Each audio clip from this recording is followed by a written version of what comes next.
É um passeio cultural com 3 temas, o que lhes proponho nesta cassete. Começa aqui em Santa Cruz de Coimbra, raiz e berço da Universidade. Continua depois na Quinta das Lágrimas, onde se evoca a memória daquela mísera e mesquinha que depois de morta foi rainha. E termina com o empolgante exemplo de Fernão Mendes Pinto. E nós a acusá-lo: Fernão, mentes? Minto. E ele a responder: não minto, não, os mentirosos são vocês.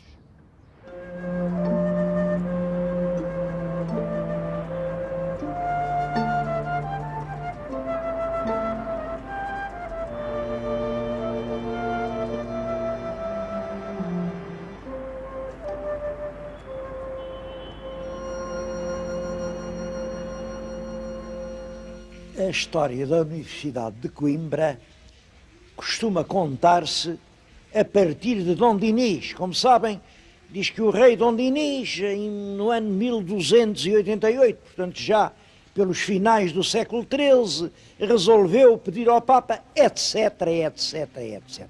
E é uma maneira certa de contar, claro que é uma maneira de contar. Mas também é possível outra maneira igualmente verdadeira, que vai procurar as origens da universidade numa época muito mais antiga. E por mim não tenho dúvidas que se a universidade, a grande universidade portuguesa, hoje está em Coimbra, isso deve-se a esta raiz de Santa Cruz.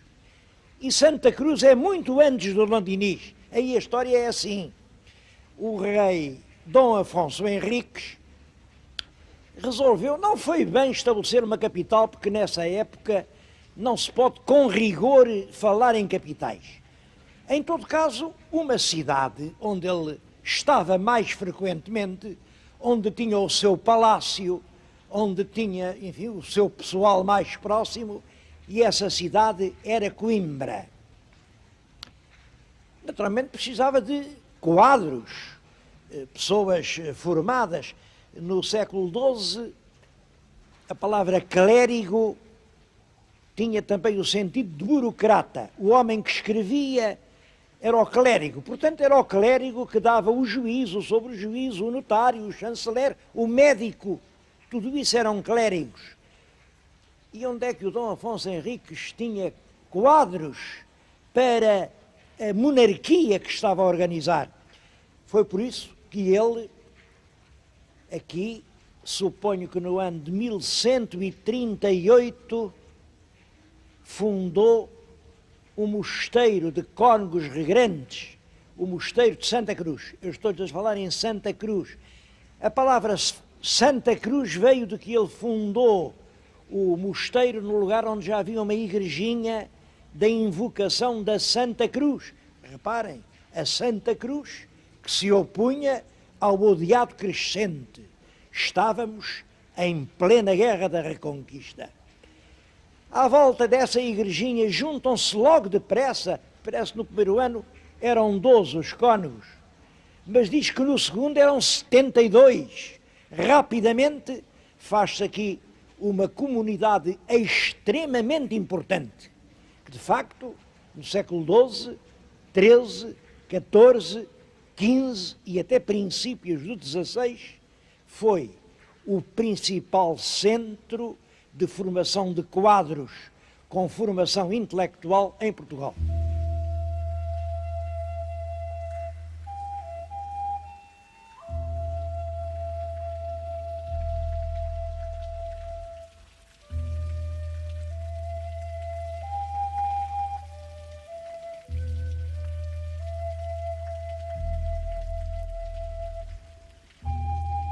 Hoje Santa Cruz é uma relíquia em ruínas. Este claustro está fechado ao público há já vai para 4 anos, porque pode cair. E é pena. A glória dos netos não tem nada a ganhar com a ruína dos bisavós.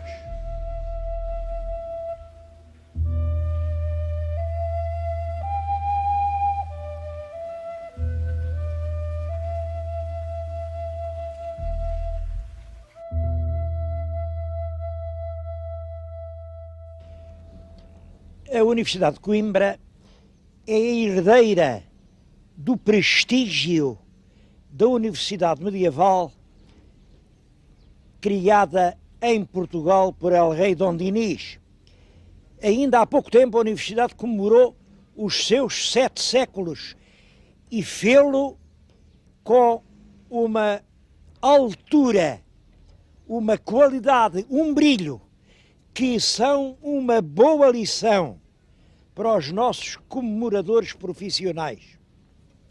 Bom, mas é claro, em tantos séculos, muitas coisas têm que acontecer.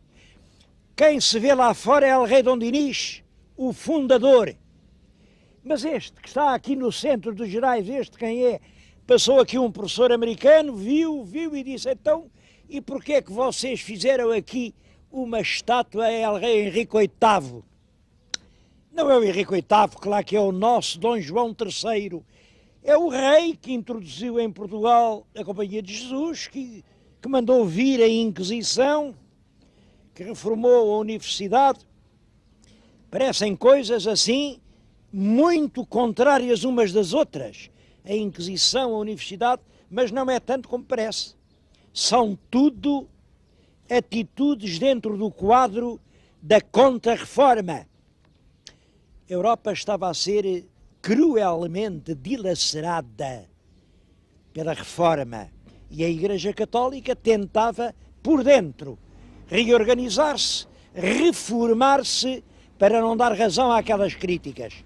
É nesse espírito que o rei manda vir realmente a Inquisição e admite a Companhia de Jesus e reforma lá embaixo a Ordem de Santa Cruz, porque os cônegos regrantes tinham-se tornado uns sujeitos soberbos, altivos, absolutamente impossíveis e sem virtude nenhuma a não ser o dinheiro.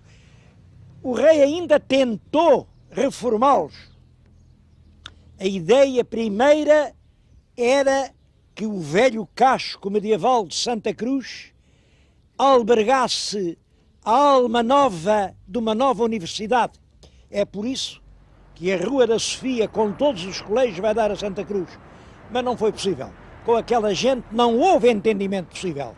O rei zangou-se, tirou-lhes as terras com que fez a Diocese de Leiria, tirou-lhes as rendas que deu ao reitor da universidade, e é então que começa a universidade estável, permanente em Coimbra.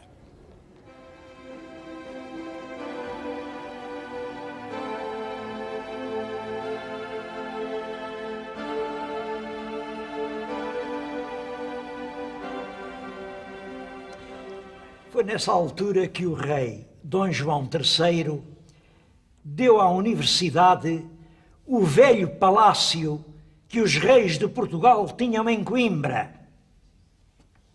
Bom, o palácio ainda hoje existe. O Palácio Real coincide exatamente com a sala que está na nossa frente. Penso que se um dia os portugueses tivessem que votar sobre qual é o lugar mais ilustre do seu país, esta sala vencia as eleições. Foi aqui o paço del rei Afonso Henriques, foi aqui sob este teto que nasceu Sancho II. Foi neste lugar que Dom Afonso II reuniu as primeiras cortes portuguesas, as cortes que legislaram as primeiras leis escritas, entre elas a Lei da Liberdade, a lei que proibia que alguém fosse obrigado a servir a quem não quisesse.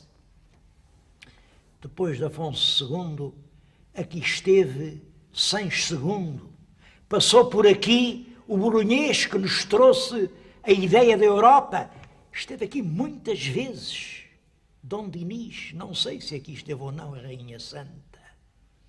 Depois todos eles, todos os reis, passaram por Coimbra e foi exatamente neste lugar que em 1385 os representantes portugueses aclamaram como rei, em nome do direito que lhes assistia de escolher um rei natural, El Rei Dom João I. Foi esta sala ao berço da dinastia de Avis.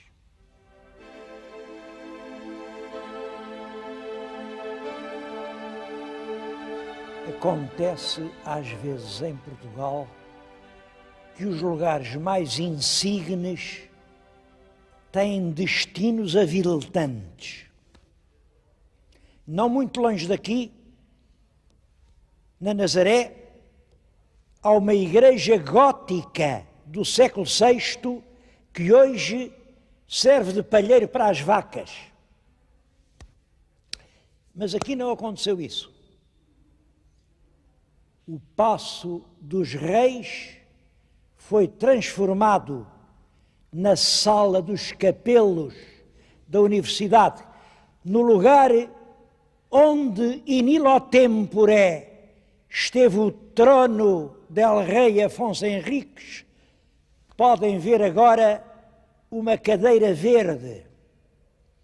É a cadeira do reitor da universidade. E aquele verde tem uma história.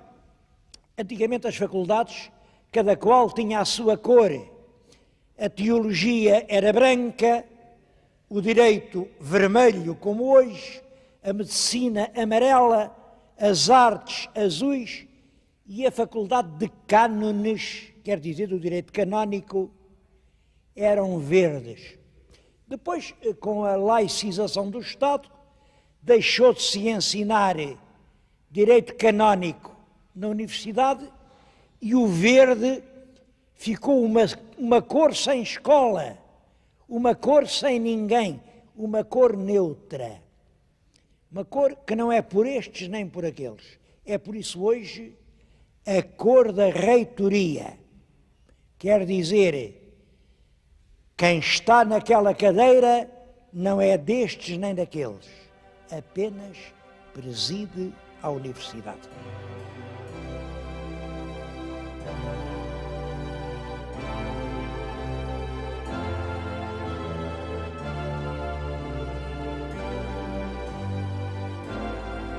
Hoje, o magnífico reitor é o senhor professor Rui de Alarcão. É um ilustre catedrático da Faculdade de Direito. Portanto, a sua cor de escola é a cor vermelha. Todavia, a cor do trono reitoral não é o vermelho, é o verde. E não é o verde da esperança, é o verde dos cânones.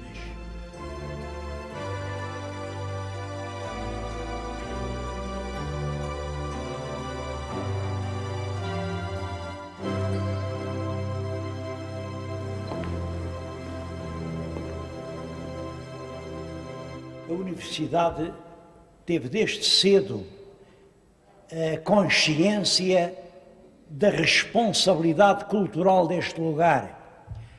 E o que foi outrora Casa del Rei é hoje a sala dos doutoramentos, quer dizer, é aqui que prestam provas os candidatos à dignidade doutoral.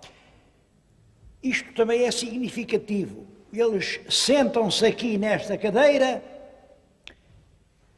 os senhores lentes estão em frente e reparem, mais ou menos ao nível da cabeça do candidato ficam os pés dos examinadores. Isto significa realmente uma noção de cultura em que os pés dos senhores lentes estão sempre por cima da cabeça dos candidatos. Mas a toda a volta assistem 7 séculos de história. Que retratos são estes que dão a volta à sala toda? Vejam, o primeiro é Dom Afonso Henriques, o fundador. Logo depois o filho, Sancho I, que eu acho que também nasceu aqui. E depois Afonso II. Passou à história com o cruel cognome de Gafo, quer dizer o leproso. Merecia melhor o de legislador. E o de Sancho II, que morreu no triste exílio de Toledo. E o irmão Afonso III Bolonhês, que trouxe a Europa para Portugal. E Dom Dinis, que fundou a universidade. E depois, os reis todos. É Afonso IV, o Bravo, e seu filho Dom Pedro, o do túmulo de Alcobaça. Dom Fernando, como dizia o Camões, o fraco rei faz fraca a forte gente. E Dom João I, que deve aos gritos erguidos nesta sala o ter sido rei de Portugal, e o filho, o rei filósofo, Dom Duarte, e o africano, Dom Afonso V, e o grande Dom João II, o rei que triunfou em Tordesilhas, porque sabia quantos palmos media a roda do mundo. E Dom Manuel, o grande Dom Manuel, que restabeleceu a paz entre os portugueses. Depois, aquele ambíguo Dom João III, em todo caso, foi ele quem trouxe a universidade para cá. E o pobre Dom Sebastião, que se perdeu nos areais de Alcácer Quibir. Eu acho, o ar que se respira nesta sala diz que talvez um dia ainda ele possa voltar. Que o triste cardeal rei... Bom, e depois um lapso dos nossos doutores, escreveram a história toda, mas não sei porquê não puseram lá os 3 Filipes. Mas a história reata-se aqui. Lá está ele, Dom João IV, o restaurador. E depois o seu filho malogrado, o pobre Dom Afonso VI. E o mau irmão, mas bom rei, Pedro II. E o filho dele, Dom João V, o grande rei de Mafra, dos coixes, do ouro do Brasil. E depois o filho, Dom José. Eu não sei o que é dizer Dom José, porque a imagem se lhe esconde por detrás do perfil enérgico do Marquês de Pombal. E a filha de Dom José, Dona Maria I.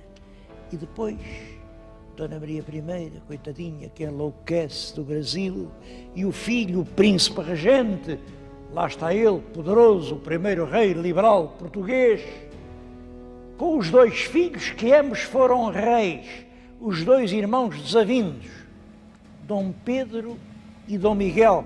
A universidade conseguiu este prodígio de os pôr ali frente a frente, eles que toda a vida se combateram. E depois vem Dona Maria II, filho Dom Pedro V, o pacífico Dom Luís, o talentoso Dom Carlos e, por último, Dom Manuel, que um tumulto popular em 1910 derrubou do trono português. É toda a história de Portugal que se conta nesta sala. Penso que só a visita àquela sala e uma explicação sobre cada uma daquelas telas justifica uma visita a Coimbra. Mas Coimbra tem muito mais. Coimbra continua a ser hoje a capital da cultura académica em Portugal. Reparem-me nestes trajes. É a capa e a batina, o hábito talar que vem da Idade Média. Vem-me à cabeça a canção. Coimbra é uma lição de amor e tradição. Coimbra é uma mulher, só passa quem souber. Mas quem souber o quê? Este é o lugar eleito entre todos para meditar sobre esse problema fundamental das relações entre progresso e cultura.